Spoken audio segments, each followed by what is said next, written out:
Hi everyone, welcome Sunny coaching classes. अगर आप PAU में एडमिशन लेना चाहते हैं तो आई होप आपने अपना रिज़ल्ट चेक कर लिया होगा। पीएयू की जो ऑफिशियल वेबसाइट है pau.edu, उस पर अलग अलग जो कैटेगरीज़ हैं उसके हिसाब से जो रिज़ल्ट है वो डिस्प्ले हो चुका है। तो आई होप आपने चेक किया होगा, नहीं किया तो देख लो, pau.edu सर्च कर लो सिंपल गूगल पे, और वहीं पे राइट कॉर्नर में बना हुआ है पीएयू रिज़ल्ट्स, उस पर क्लिक करो, फिर पीएयू सीईटी और अंडर उसके जो भी कैटेगरीज़ हैं आप उस वाइज अपना चेक कर लो। फ़िलहाल इस वीडियो में मैं आपको बताने जा रही हूँ कि कौन कौन से डॉक्यूमेंट्स हैं जो आपको चाहिए at the time of admission. तो देख लेते हैं कि उन्होंने उसी पे ही ऑफिशियल वेबसाइट जो है ना उसी पे लिखा हुआ है कि कौन कौन से डॉक्यूमेंट्स आपने लेकर जाने हैं।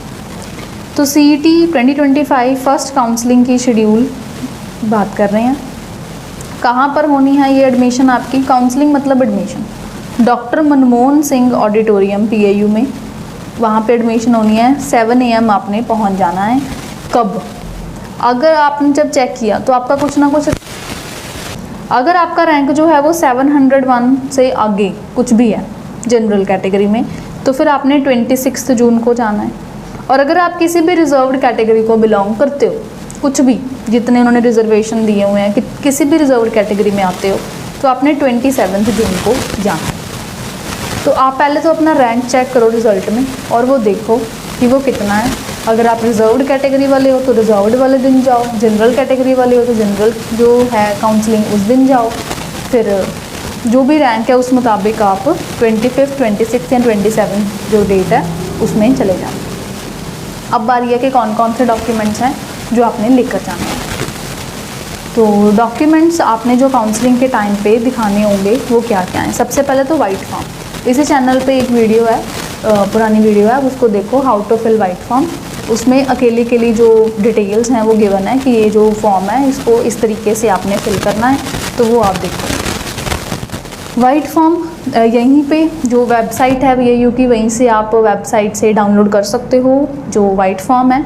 इसी वीडियो के डिस्क्रिप्शन बॉक्स में भी लिंक मिल जाएगा आपको, वो आप डाउनलोड कर लो, प्रिंट कर लो, और उसमें जो भी डिटेल्स हैं वो बेसिक है, आपका नाम वगैरह डिटेल्स बेसिक जो होती हैं, मार्क्स वगैरह पूछ लेंगे, जो भी क्लासेस आपने पास आउट करी हैं वो आपने फिल कर लेनी है। और वहाँ पे जहाँ पे भी लिखा है कि गेजेटेड ऑफिसर से साइन करवाना है वो आपने करवा लेने हैं। उसमें आपको गवर्नमेंट स्कूल प्रिंसिपल से या कोई भी ऐसे गेजेटेड ऑफिसर में सर्च कर लो नेट पे, जो भी आ रहे हैं उसमें से जो भी आपके पास अवेलेबल है नियर बाय, उनसे आपको साइन करवा लो, स्टैंप वगैरह लगवा लो। उसी को बस अटेस्टेशन कह देते हैं। सेल्फ अटेस्ट लिखा है जहाँ पे उसका मतलब है कि स्टूडेंट ने खुद ही साइन करने हैं। जहाँ पे पेरेंट्स के सिग्नेचर के बॉक्सेस बने हैं वहाँ पे पेरेंट्स ने साइन करनी है। वो आप खोलोगे तो आपको पता लगता रहेगा। वैसे वीडियो है भी इस चैनल पे, how to fill white form वाली, वो आप देख लेना। चलो जी, वाइट फॉर्म आपने फिल कर लिया, जो भी डिटेल्स थी वो सारी आपने डाल लेनी है। फिर है सेकेंड नंबर पे रेजिडेंस सर्टिफिकेट। ये सभी बच्चों के लिए है जो भी पंजाब कैटेगरी वाले हैं। तो यहाँ यूटी चंडीगढ़ पूल उन्होंने लिखा है कि जो भी हैं बच्चे वो अपना डोमिसाइल जो है वो लेकर जाएंगे। रेजिडेंस सर्टिफिकेट क्या देते हैं, डोमिसाइल क्या देते हैं, ये आप बनवा लो। अगर नहीं बना अभी तक, अपने नियर बाय को भी सुविधा सेंटर वगैरह में जाओ और वहाँ पे जाके उनको बोलो कि हमें डोमिसाइल बनवाना है, और आप अपने नाम का डोमिसाइल बनवा लो, ठीक है। थर्ड नंबर पे रिजर्व कैटेगरी इफ़ एनी। अब ये सभी की नहीं होगी, जो बच्चे भी रिजर्व कैटेगरी को बिलोंग करते हैं उनके पास अपना कैटेगरी का सर्टिफिकेट होगा। नहीं है तो बनवा लो फिर, क्योंकि आपने कैटेगरी में अप्लाई किया तो मौके पे आपको फिर वो दिखाना पड़ेगा। फिर है कि next C for sports person. Prospectus खोल लो, यहीं पे वेबसाइट में दिया होता है ऊपर ही, और वहीं पे अनेक्स्चर सी जो है वो आप खोल लो, और जो परफॉर्मा उसमें दिया है उसको रेडी करके लेके जाओ अगर आपने स्पोर्ट्स कैटेगरी में अप्लाई किया था तो। अब आपको अनेक्स्चर वगैरह का अगर पता नहीं लग रहा तो नियर बाय कोई कैफ़े जाओ, वहाँ पे जाके उन्हें बोल लो कि हम इस कैटेगरी को बिलोंग करते हैं, ये हमारी रिजर्वेशंस हैं और ये वाले परफॉर्मा हमें निकलवाने हैं। तो वहीं से प्रिंट निकलवा लो, और अगर उसका जैसा मिलता जुलता तैयार करवाना या वहीं पे उसी में साइन करवानी है तो वो चीज़ अपनी रेडी करके रख लो, क्योंकि सभी के कैटेगरी वाइज अलग अलग नेक्स्चर्स ही होंगे। नेक्स्चर मतलब परफॉर्मा एक तरीके से। फिर है कि डेट ऑफ बर्थ का जो सर्टिफिकेट है या फिर मैट्रिकुलेशन सर्टिफिकेट, 10th का सर्टिफिकेट, उस पर भी डेट ऑफ बर्थ लिखी होती है, उन्होंने स्लैश डाल के लिखा डेट ऑफ बर्थ सर्टिफिकेट, या फिर वो आपको वहाँ पे लेके जाना है। डीएमसी डिटेल्ड मार्कशीट होगी आपकी, सर्टिफिकेट हो गया 12th जो क्लास आपने करी है वो वाला। और अगर अभी आपके पास वो नहीं आया है बोर्ड की तरफ से, तो जो ऑनलाइन जब आपने रिजल्ट चेक किया था तो जो मार्कशीट आई थी उसका प्रिंट ले जाओ और जब ओरिजिनल वाला आ जाएगा तब फिर वहाँ पे उसकी जो कॉपी है वो डिपॉजिट करवा देना। करेक्टर सर्टिफिकेट ये बनवा लो स्कूल से, ये ज़रूरी है सभी बच्चों के लिए। अगर आपने अभी तक, कुछ स्कूल वाले नहीं देते या आपने नहीं लिया, आपको नहीं पता था, तो अब बारी है ये बनवाने की, इसको बनवा लो। फिर है फुल फ़ीस, जो भी जिस भी कोर्स में आपने जाना है प्रॉस्पेक्टस में उसकी फुल फ़ीस काइंडली पहले तो चेक करो कि किस कोर्स की कितनी फ़ीस है, और फिर जितनी भी वो टोटल अमाउंट लिखी है पहले सेमेस्टर की वो सारी फ़ीस आपने लेके जानी है एडमिशन के टाइम पे। तो वो फ़ीस और डॉक्यूमेंट्स अपने ज़रूर लेके जाना, तभी एडमिशन होगी। ऑन द स्पॉट आपको सिंगल मोड में ही एक ही बार में पेमेंट करनी है, चाहे ऑनलाइन चाहे कैश, अदरवाइज़ आपकी सीट कहते हैं हम नहीं रखेंगे, ठीक। नहीं तो नेक्स्ट जो कैटेगरी वाला नेक्स्ट जो बच्चा होगा मतलब उसे हम सीट दे देंगे अगर आप फीस ना लेके आए या डॉक्यूमेंट्स ना लेके आए। फिर अब आगे पॉइंट है कि फॉर स्पोर्ट्स ट्रायल, अब जो बच्चे स्पोर्ट्स कैटेगरी के हैं वो इस चीज़ को ध्यान से सुनो। स्पोर्ट्स ट्रायल के लिए जो स्पोर्ट्स कोटा है उसमें आपने अप्लाई किया होगा, तो आपने 9 बजे पहुंच जाना है office of director students welfare PIU Ludhiana, और 24/6 मंथ तो 24 जून को आपने यहाँ पे जाना है जो स्पोर्ट्स में जिन्होंने अप्लाई किया उन बच्चों ने। फिर नेक्स्ट पॉइंट है कि जो रिजर्व्ड कैटेगरी वाले कैंडिडेट्स हैं जिनका रैंक आता है जनरल कैटेगरी में भी और रिजर्व्ड में भी, मतलब डेफिनेटली जो भी बच्चा है, मान लो कोई ऐसी कैटेगरी का बच्चा है तो उसका जनरल कैटेगरी में भी कुछ रैंक होगा और ऐसी में भी कुछ रैंक होगा, तो वो बात कर रहे हैं, तो वो एलिजिबल है जनरल कैटेगरी सीट के लिए भी और जो रिजर्व्ड कैटेगरी में आता है उसके लिए भी। मतलब कोई बच्चे का जैसे जनरल में भी रैंक है, रिजर्व्ड में भी रैंक है, तो वो जनरल कैटेगरी की जब काउंसलिंग है उस दिन भी जा सकता है, और जो रिजर्व्ड कैटेगरी की काउंसलिंग है वो उस दिन भी जा सकता है, तो वो दोनों दिन जा सकता है। बट हमारा सजेशन ये है कि आप अगर रिजर्व्ड कैटेगरी के हो तो आप रिजर्व्ड कैटेगरी की जिस दिन काउंसलिंग है आप उसी दिन जाओ, क्योंकि रिजर्वेशन में कुछ ना कुछ बेनिफिट होता है, कई बार कुछ कैटेगरीज़ में काफ़ी ज़्यादा फीस का रिलैक्सेशन भी होता है, वो तभी मिल पाएगा ना अगर आपने कैटेगरी में मेन अपना शो किया मौके पे। तो फिर नेक्स्ट पॉइंट है कि in case the seats are exhausted before the all candidates called for the counselling are covered, the counselling will be stopped, और वही मतलब कि आपने ध्यान से वहाँ पे करना है।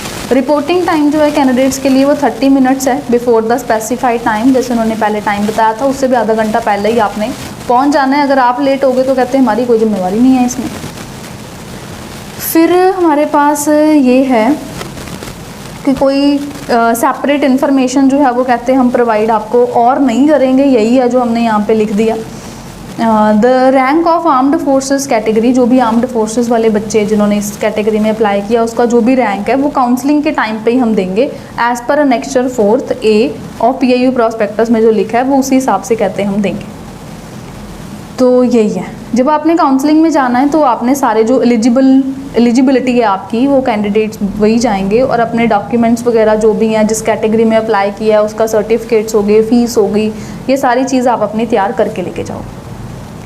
नोट में फिर ये लिखा है और position of candidates having same rank, अगर जो बच्चों का कहते हैं सेम रैंक आया है तो उनकी जो पोजीशन है वो हम कहते हैं काउंसलिंग में ही डिसाइड करेंगे, यूनिवर्सिटी के जो रूल्स हैं उसी हिसाब से। फिर एक और नोट में पॉइंट दिया कि कैंडिडेट्स एलिजिबल हैं काउंसलिंग के लिए, वो उन्होंने टेस्ट को क्वालिफाई किया है, जो मिनिमम परसेंटेज कहते हैं हमने लिखी, मतलब जो क्वालिफाइड कैंडिडेट्स हैं वही जाएंगे काउंसलिंग में। FAD का कहते हैं अलग है क्राइटेरिया, यहाँ पर उन्होंने नीचे फिर रिजल्ट्स दिए हुए हैं अलग अलग कैटेगरी वाइज, तो वो आप देख लो। जनरल में भी सभी बच्चे देखो और जो कैटेगरी को आप बिलोंग करते हो उसमें भी आप देखो, और बस इसी हिसाब से फिर आप अपना डॉक्यूमेंट्स, फीस वगैरह सारी चीज़ें मौके पे पेश करना, मौके पे जाना, और वहीं पे डिसाइड आपको होगा कि किस कोर्स में कौन सी सीट मिलेगी। जो आपके डाउट्स होते हैं कि हमारा ये रैंक है, हमें ये कोर्स मिलेगा कि नहीं, हमें वो कोर्स मिलेगा कि नहीं, ये सारी बातें मौके पे ही काउंसलिंग में एग्जैक्ट पता लगती होती हैं कि कितने बच्चों ने उस कोर्स में अप्लाई किया। अदरवाइज़ तो सारी चीज़ें प्रेडिक्शंस ही होती हैं कि हाँ मिल सकती है, पॉसिबिलिटी है, तो वो इन बातों को सोचने का तो वैसे भी अभी कोई फ़ायदा नहीं है। तो बेटर तो यही है कि अभी आप अपने डॉक्यूमेंट्स रेडी करने पे ध्यान दो, जो भी उन्होंने लिस्ट बताई है उसको तैयार करो, और जो काउंसलिंग का दिन है उस दिन जाओ सारे डॉक्यूमेंट्स लेके और देखो कि कौन से कोर्सेज फिल होते हैं और आपके रैंक के मुताबिक आपको कौन सा कोर्स मौके पे ऑफ़र होता है। तो ये चीज़ है, और बहुत बहुत बधाई सारे बच्चों को जिन्होंने अच्छे अच्छे रिजल्ट्स लाए हैं। Many congratulations to all the students. And जिन बच्चों के अच्छे रिजल्ट्स नहीं आए उनको भी दिल छोटा करने की बात नहीं है, डोंट वरी, आप काउंसलिंग अटेंड करो, देखो अगर आपको अपना डिज़ायर्ड कोर्स मिलता है तो वेल एंड गुड, एडमिशन ले लो। और अगर नहीं भी मिलता तो जो अदर एग्ज़ाम्स हैं जैसे कि GNDU का हो गया, खालसा कॉलेज हो गया, PIU BSCT हो गया, आप उन्हें कंसिडर कर सकते हो, वो भी ऑप्शंस हैं आपके लिए।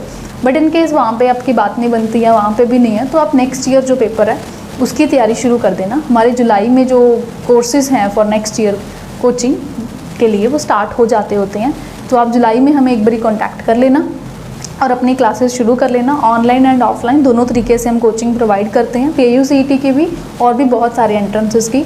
तो आप रेदर देन कि अब इस टाइम पे स्ट्रेस आउट करो या फिर अपना डिज़ायर्ड कोर्स नहीं मिला तो पछताने लग जाओ, रोने लग जाओ, तो उन चीज़ों में टाइम वेस्ट करने से बेटर है कि आप एक बारी काउंसलिंग अटेंड करो, अपना डिज़ायर्ड कोर्स मिलता है वेल एंड गुड, नहीं मिलता तो कोई बात नहीं, नेक्स्ट ईयर और अच्छे सुंदर से रैंक के साथ फिर लौट के आना। तो बेटर चीज़ तो यही होती है कि हाँ अपने डिज़ायर्ड कोर्स में ही लो, नहीं तो अदरवाइज़ किसी ऐसे कोर्स में ले लिया जिसमें आपका मन नहीं है या फिर जिसमें स्कोप नहीं है, तो फिर साल ड्रॉप लेने के से तो वो चीज़ अच्छी नहीं है ना। आप सोच रहे हो कि हम ड्रॉप लेंगे, उससे बेटर है कि हम ये कोर्स ले लेते हैं, बट अगर उसका स्कोप नहीं है या आपका इंटरेस्ट नहीं है तो फिर कोई फ़ायदा नहीं।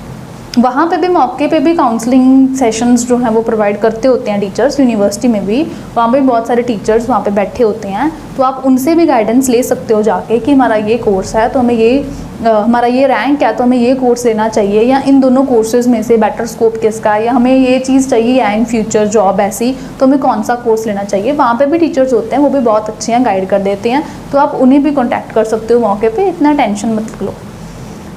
अभी ये डॉक्यूमेंट सिर्फ तैयार करो और एडमिशन वाले दिन जाओ, देखो मौके पे कौन सा कोर्स मिलता है, अच्छा जो भी काउंसलिंग के सेशंस हैं वो सारे अटेंड करो, और नहीं भी मिलता तो कोई बात नहीं, नेक्स्ट ईयर की तैयारी कर लेना और अच्छा रैंक लेके फिर आप दोबारा से आ जाना किसी ऐसे कोर्स में जिसमें आपका मन ही नहीं करने से बेटर है कि आप साल भर तैयारी करो और नेक्स्ट ईयर अपने डिज़ायर्ड कोर्स में आओ।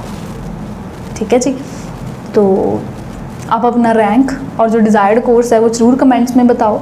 इस चैनल को सब्सक्राइब करके रखो और अपडेट्स के लिए जैसे जैसे भी और की अपडेट्स आ रही हैं, जैसे किसी की डेट चेंज हो गई या कुछ ना कुछ, तो वो सारा हम गाइड करते रह रहे हैं इस चैनल पे। इस चैनल पे बहुत सारी वीडियोस हैं रिगार्डिंग कि how to fill white form, या फिर कैसे होती हैं एडमिशन्स, कौन से डॉक्यूमेंट चाहिए, कैसे पेपर क्लियर करते हैं, कैसे तैयारी करनी चाहिए, तो वो आप काइंडली चेक करो, आपको जो भी डिमांड है उसके रेलेवेंट वीडियो ज़रूर मिल ही जाएगी। Thank you so much for watching it, share among your friends and all the best, bye bye, good luck.